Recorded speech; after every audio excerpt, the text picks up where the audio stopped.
सज्जनों, 10वें रूप में माता देहूती और कपिल के देहूती और कर्दम के यहाँ भगवान कपिल का अवतार हुआ। उस कपिल भगवान की बाल छवि को धारण करके महाराज कर्दम जी तपस्या के लिए चले गए और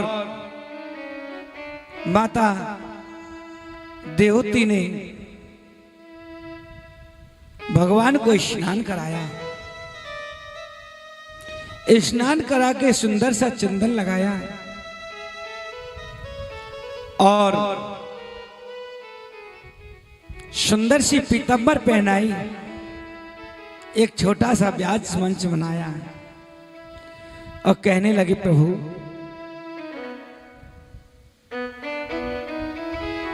मेरी ये परिस्थिति बड़ी खराब है। 10 इंद्रियां हैं जिसमें 5 ज्ञानेंद्रियां हैं, 5 कर्म इंद्रियां हैं। सब मुझे अपने अपने ओर खींच रही हैं। मेरी समझ में नहीं आता मुझे क्या करना चाहिए। कोई जिब्या कहती है सुंदर मिष्ठान खाऊं,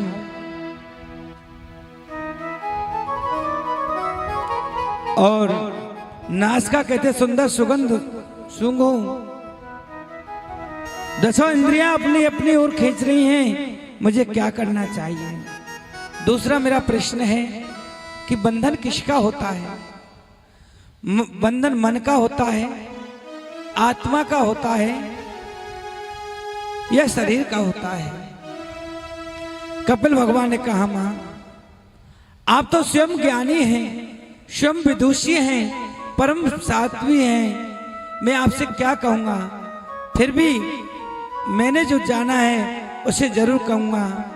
इंद्रियों को वश में करना चाहिए। इन्हें वश में करने का तरीका संयम है।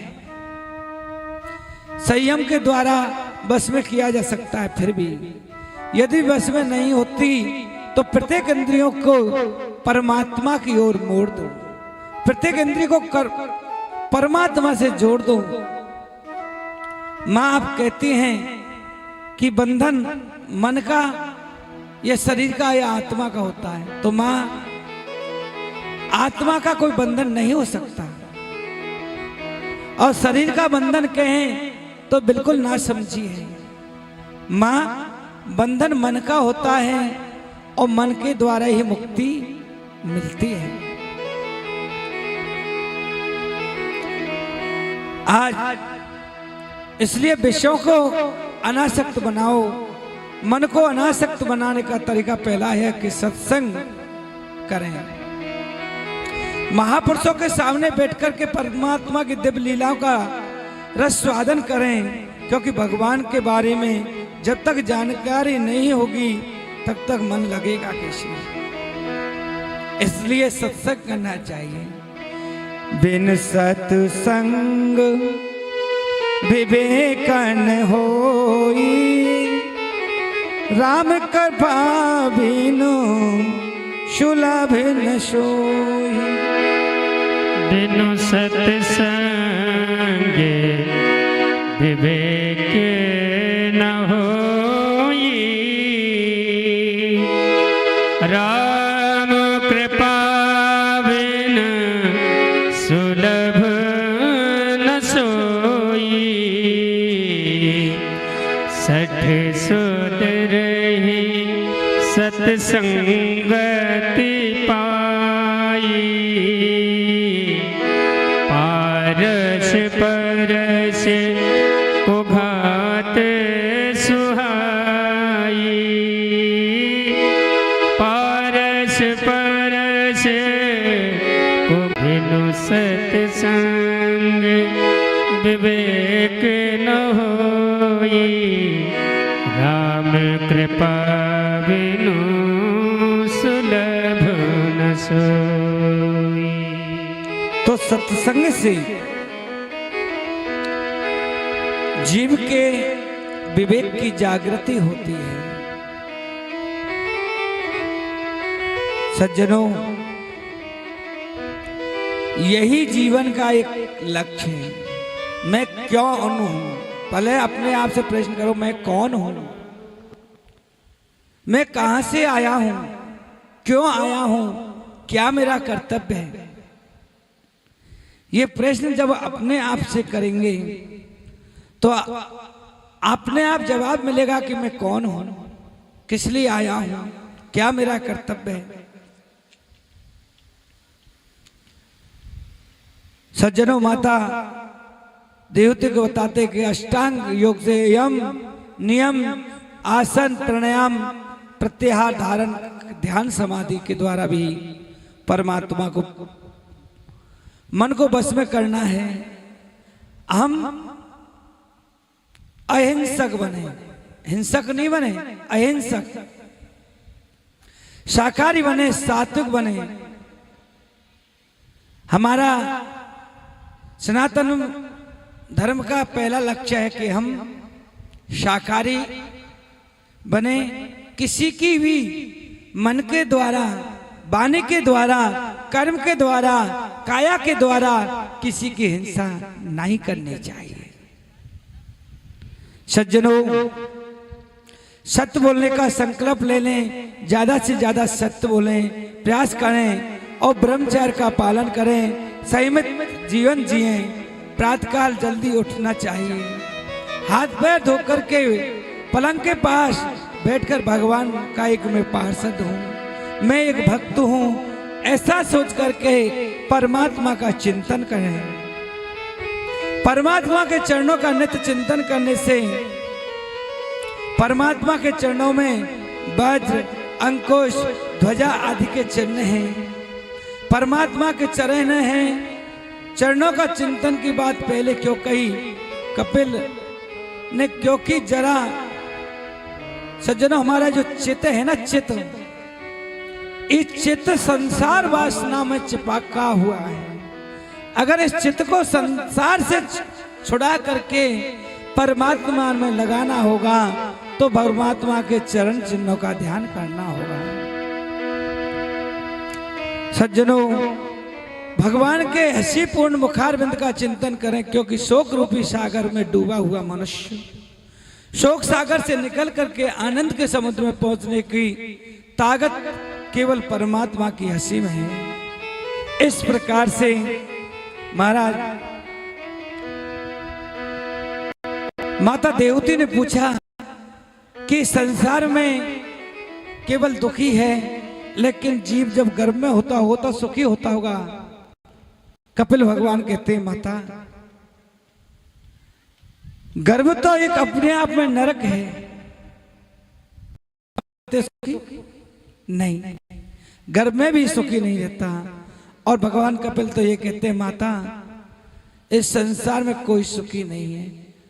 कोई तन दुखी, कोई मन दुखी, कोई धन बिन रह उदास, और थोड़े थोड़े सभी दुखी, सुखी राम के दास।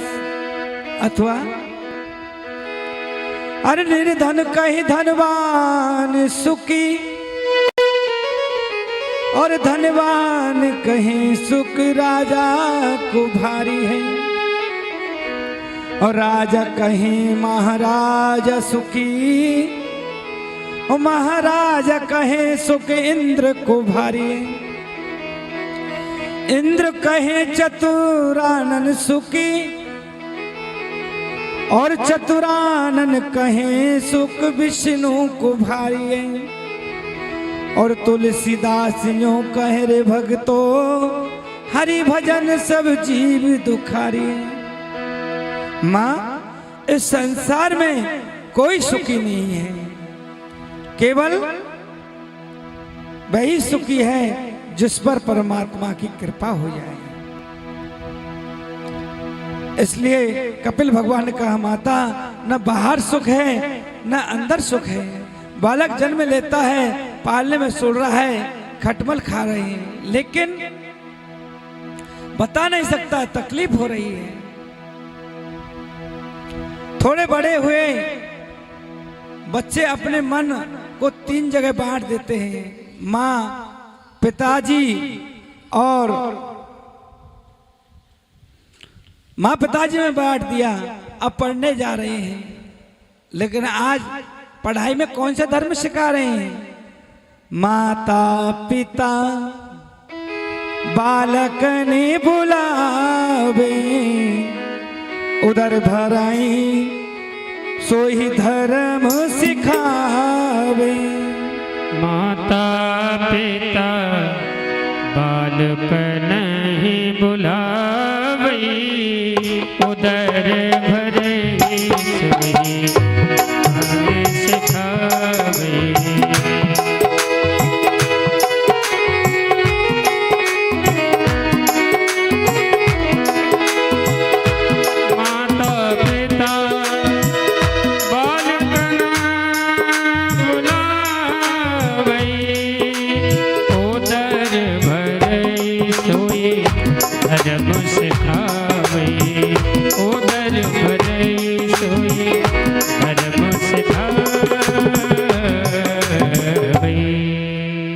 आज हम बच्चों को कौन सी शिक्षा दे रहे हैं? केवल उदर भरने की।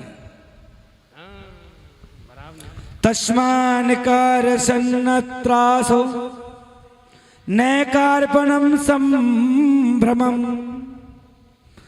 बद्धवा जीव गतिम धीरो मुक्ति संगस्य चरे देह। इन संसार की विषम परिस्थितियों से हमें शिक्षा लेनी चाहिए। माना कि कर्म सभी संसार करें, परमात्मा के प्रति प्रेम करने तो 3 साधना, भक्ति की 3 धाराएं हैं। भक्ति आरंभ होती है विश्वास से। परमात्मा के प्रति विश्वास के बिना भक्ति नहीं होती। यदि विश्वास नहीं है, आप कितनी भी पूजा करें, कोई लाभ नहीं हो सकता। सवेरे उठ करके और अपने नित्यकर्म से निवृत्त होकर के रोज भगवान की पूजा करनी चाहिए। अपने जो बुजुर्ग हैं, माता पिता हैं, दादा दादी हैं, उनकी सेवा करनी चाहिए। सज्जनों, आज भक्ति कैसी है? मंदिर में खड़े हैं और कह रहे हैं तन मन धन और जीवन सब कुछ है तेरा, स्वामी सब कुछ है तेरा। और निगाधर ये कहा कि कोई जूता ने नहीं ले जाए हैं? सज्जनों, विश्वास ही फलदायक है। हम विश्वास पूर्वक भगवान को भजें। और दूसरी धारा है संबंध। जब तक हम किसी से हमारा संबंध नहीं होगा, परमात्मा से संबंध नहीं होगा, संबंध जोड़ो, बिना संबंध जोड़े भक्ति नहीं होती। और तीसरी धारा है समर्पण। प्रभु के प्रति समर्पित हो जाओ। माता ने कहा बिल्कुल सत्य है, लेकिन परमात्मा के प्रति समर्पण, विश्वास, संबंधित तीनों बातें कैसे आएंगी? तो कपिल भगवान कह रहे कीर्तन से। आप कीर्तन गाएंगे, जब प्रभु का नाम गाएंगे तो माता गाते गाते मन पवित्र हो जाएगा। मन में चिंतन की भावना बढ़ जाएगी और चिंतन से परमात्मा के प्रति हो जाएगा, परमात्मा की प्राप्ति हो जाएगी। माता ने कहा कुछ लोग कहते हैं कि बिना भाव के कीर्तन करने से क्या फायदा? सज्जनों, भगवान का कीर्तन, चिंतन, मनन किसी भी अवस्था में किया जा सकता है। और तुलसीदास बाबा लिखते हैं भावे को भाव अनख आलस हो, भाव को भाव अनख अनख आलस हूँ भाव को भाव, अनख आलस हूँ भाव को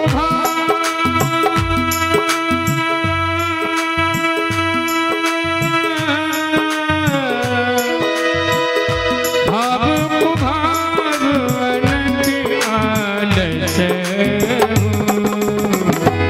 नाम जपत मंगल देसी रस, नाम जपत मंगल देसी रस।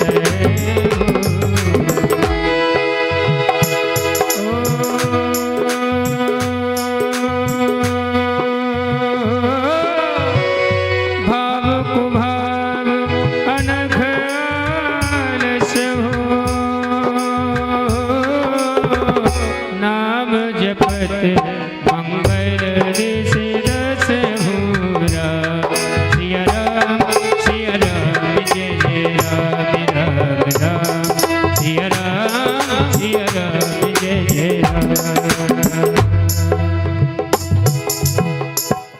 भाव से, कुभाव से, आलस्य से जिस भी अवस्था में परमात्मा का नाम लिया जाएगा, ये मत सोचो कि परमात्मा का नाम हमने नहीं लिया, ले रहे हैं तो ऐसे मानो कि अग्नि है, अग्नि में आपने प्रेम से हाथ दोगे तो अग्नि हाथ को जलाएगी, और क्रोध में आकर के हाथ दोगे तो भी जलाएगी। उसी प्रकार से परमात्मा का नाम आपने प्रेम से लिया तो भी आपका उद्धार करेगा, अगर आपने शत्रु मान के लिया तो भी उद्धार करेगा। कैसे? भाव कुभाव अनथ आलसहु और नाम जपत मंगल दिस दसहु। हमेशा भगवान मंगल ही करते हैं। गोविंद के नाम का जो सामर्थ्यता है माता, विश्वास, संबंध, समर्पण, ये तीनों नाम से ही मिलते हैं। माता देवहूति कपिल के मुख से ऐसे वचन सुनकर गदगद हो गई, प्रमुदित हो गई, हर्षित हो गई, प्रेम धारा बहने लगी। सज्जनों, 9 परिस्थितियां होती हैं, लेकिन 10वीं परिस्थिति भक्ति की ऐसी होती है कि जीव पानी पानी हो जाता है, संपूर्ण शरीर पानी बनकर बहने लगता है। माता देवहूति के साथ ऐसा ही हुआ, उनका संपूर्ण शरीर पानी बनकर बहने लगा, सिद्धा नाम की नदी बन गई। महाराज कपिल जी को प्रणाम किया और जल का आचमन करके सीधा गंगा सागर क्षेत्र में पहुंच गई। गंगा सागर पावन, परम पावन क्षेत्र है, पवित्र है। मकर संक्रांति पर लोग जाते हैं और कहते हैं कि और तीर्थ बार बार और गंगा सागर एक बार। बोल कपिल भगवान की। सज्जनों, कर्म का लेख मिटे ना रे भाई, कोई लाख करे चतुराई रे,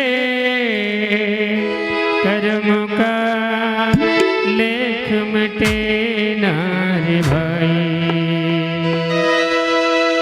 जरा समझो इसकी सच्चाई रे, कर्म का लेख मिटे ना रे भाई, कर्म का लेख मिटे ना रे भाई।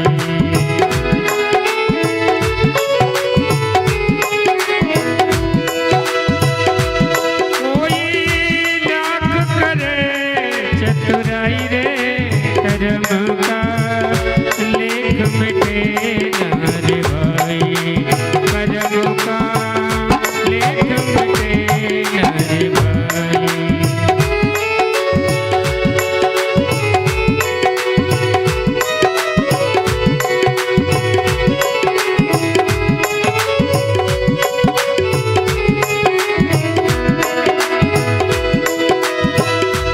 कोई लाख करे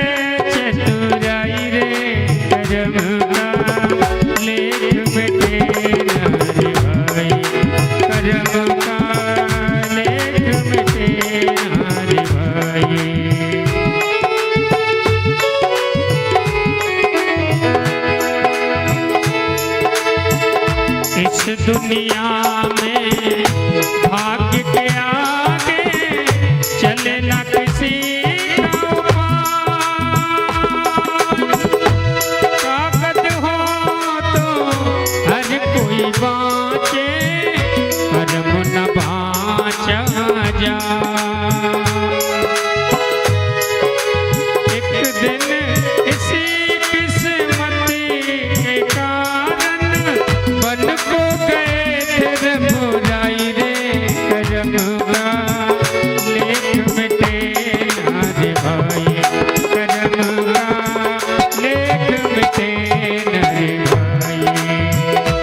कोई लाख करे चतुराई रे कर्म का लेख मिटे ना रे भाई, कर्म का लेख मिटे ना रे भाई।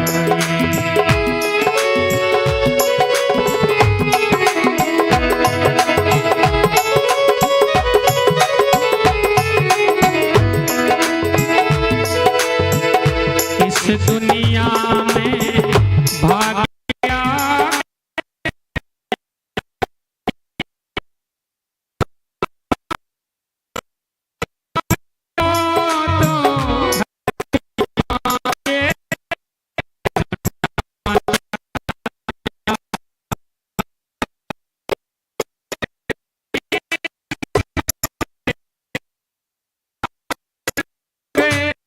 बुराई रे मिटे ना रे भाई, ना रे भाई।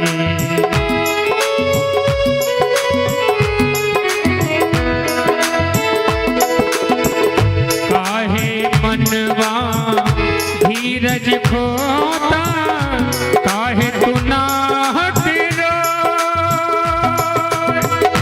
अपना सोचा कभी नहीं होता, भाग्य करे सो हो। चाहे हो राजा या हो भिखारी, ठोकर सभी ने यहाँ खाई रे कर्म का लेख मिटे ना रे भाई, कर्म का लेख मिटे ना रे भाई।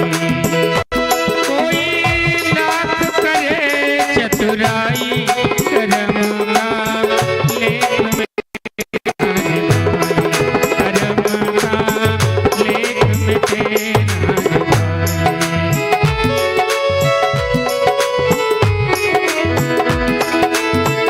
काहे को मनवा धीरज खो,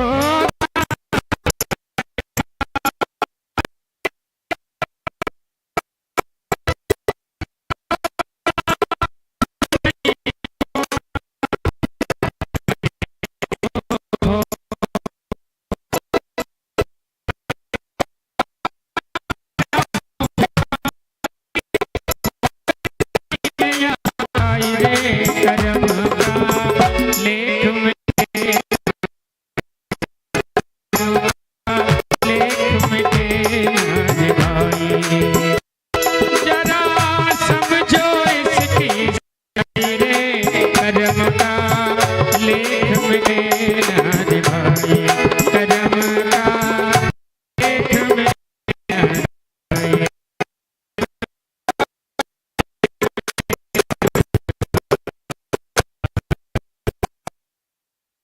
बोल भक्तवत्सल भगवान की जय जय श्री राधे। माता देहूती का वंश आगे नहीं चला। माता देहूती की दो बहन और हैं, आकुति और प्रसूति। आकुति का विवाह रुचि प्रजापति से हुआ। इन्हीं के यहाँ भगवान यज्ञदेव का प्रादुर्भाव हुआ। बोले यज्ञ नारायण भगवान की जय। और जो छोटी बहन है प्रसूति, ये महाराज दक्ष प्रजापति के यहाँ ब्याई गई है।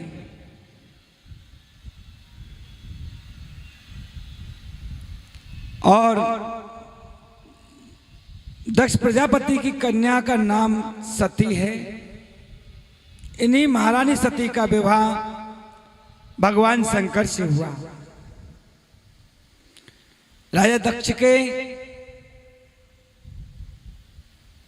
60 कन्याओं का वर्णन आता है, जिसमें से 13 कश्यप को, 13 धर्म को, 27 चंद्रमा को, 4 अंगरा को, 2 पितृश्वरों को और सबसे छोटी जो सती जी हैं वो भगवान शंकर को ब्याई गई।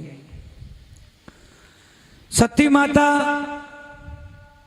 महारानी यज्ञ मंडल में गई, महापति का अनादर देखा, बस योगिनी में शरीर भस्म करके नष्ट कर दिया। तो परीक्षित ने कहा, महाराज सती जी ने अपने पिता के यहाँ अपना शरीर नष्ट कर दिया, ये कथा मुझे विस्तार से सुनाओ। आचार्य सुखदेव स्वामी कहते हैं, राजन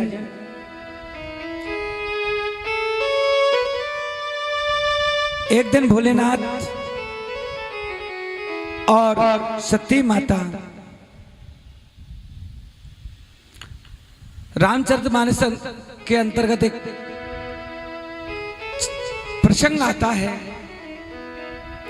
कि भोलेनाथ और सती माता को लेकर भगवान की कथा चर्चा करने के लिए भारत भूमि पर आई और कुंभज ऋषि के यहाँ, अगस्त ऋषि के यहाँ भगवान ने सत्संग किया और सत्संग करने से माता की समझ में नहीं आया। उस समय भगवान राम वनवासी थे, माता सीता का रावण हरण करके ले गया। तो भोलेनाथ ने उनको देखा, प्रणाम किया। सती जी अचंभित हो गई कि भोलेनाथ तो त्रिलोक की नाथ हैं, फिर इन्होंने 1-2 राजकुमारों को क्यों प्रणाम किया। सती माता ने कहा, मैं इनकी परीक्षा लेना चाहती हूँ। तो भोलेनाथ ने भी कह दिया कि आप परीक्षा ले लीजिए, अपने मन का संदेह मिटा दीजिए। तो जब सती जी सीता जी का रूप धारण करके गई तो प्रभु राम ने कहा, जोरे पाने प्रभु कीने प्रणामो, पिता सहित निज लीजे हु नामो। जोरे पाने प्रभु कीन प्रणामो, पिता समेत निज नामो।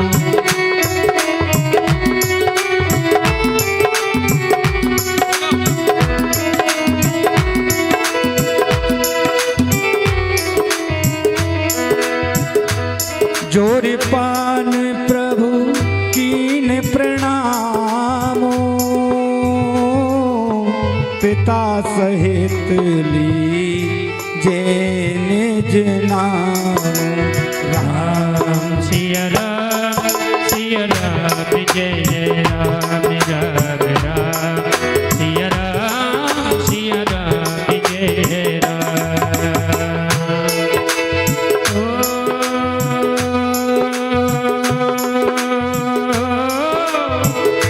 जोर पान प्रभु कीन प्रणामो, पिता समेत लीन निज नाम। राम सिया राम जय राम, भजले राम राम सीता राम राम, बोलो राम सीता राम।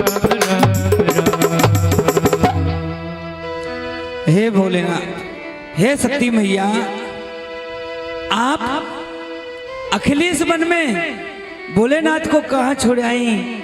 मैं दशरथ नंदन राम आपको प्रणाम करता हूँ।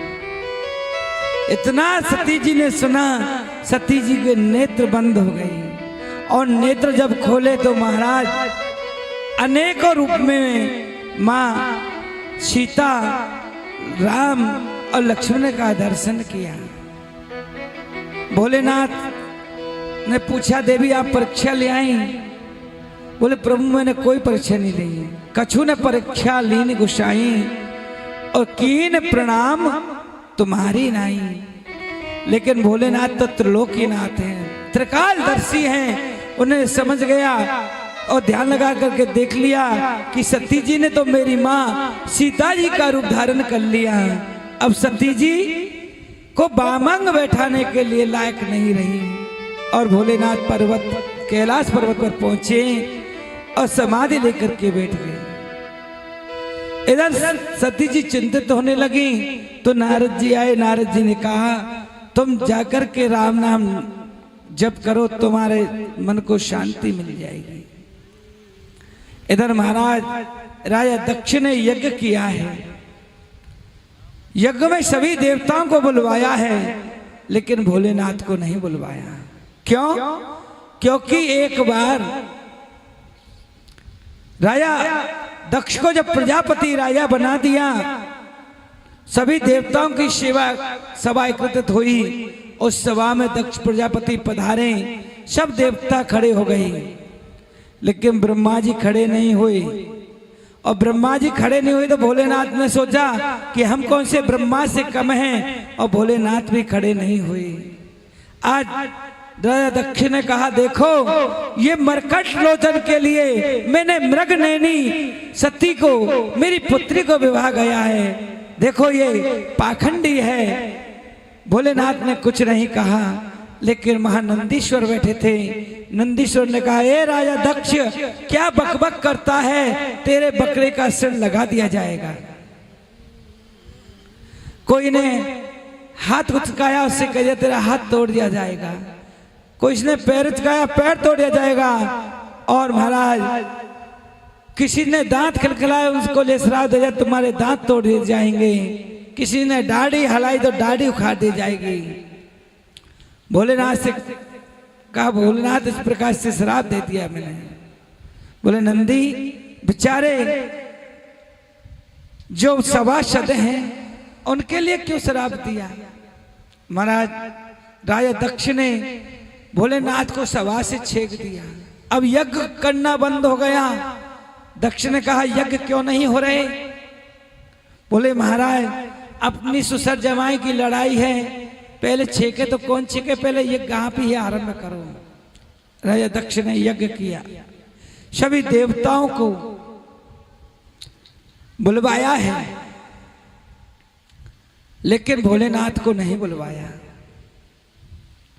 अब महाराज जब किसी को निमंत्रण ना हो तो उसके आगे होके अवश्य निकलते हैं।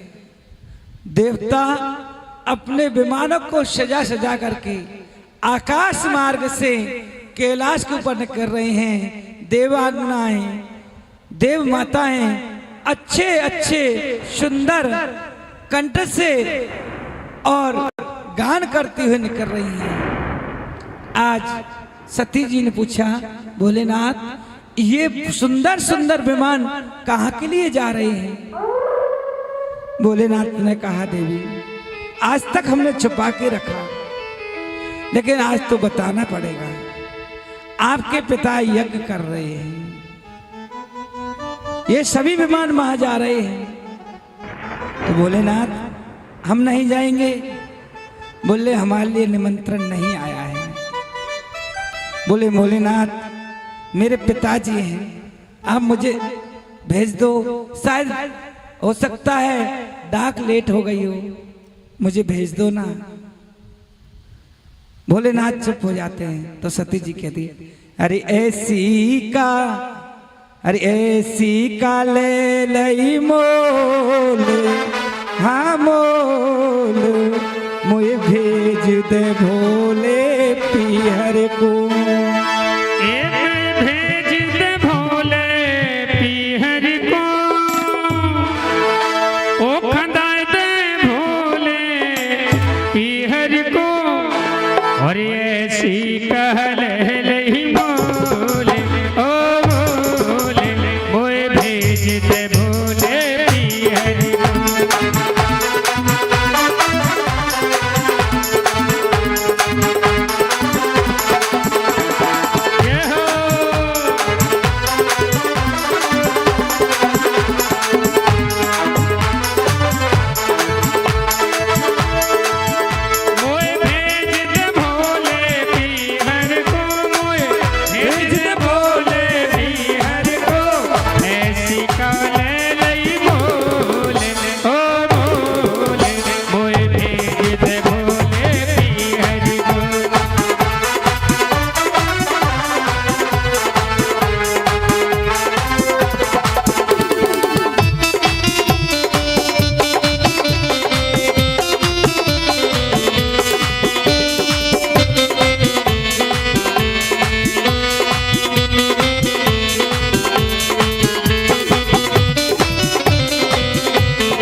भट गोपी